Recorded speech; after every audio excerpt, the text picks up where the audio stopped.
I like to work with my hands. I like to be hands-on. When you do it, when you physically do the task, you know, it's easier to learn and it's easier to grow from. So I take that and I do it every day, and I'm here every day, and people, you know, I've networked with people all the time, and I've grown.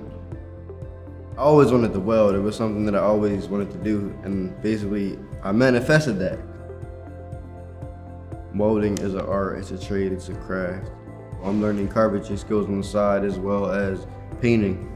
The first cohort we were painting, I was painting murals in Philadelphia, covering up the graffiti, and we were putting murals up, helping painting those.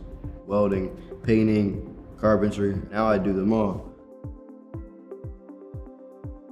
Realizing that you have to, you know, change, and you can't be stuck in a certain mindset. You have to rise above the influence. You can't let people influence you. You can't let negativity influence you.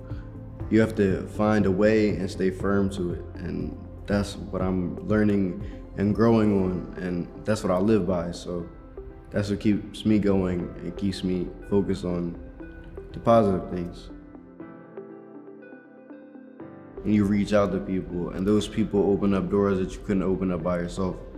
And that's what I've been learning to do, because by myself, I won't be able to reach the goals that I'm trying to reach. So I learn how to network with positive people, people that are smarter, that know more, that know the right things, and that could lead me in the right path, you know, in the right direction to get where I need to be, where I want to be. Man, I can't wait to go places.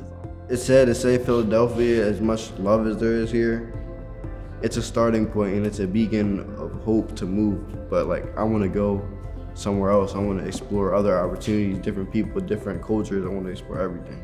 There's a different part of the world, and I feel like you only get one opportunity to do it, so I'm trying to take advantage of everything.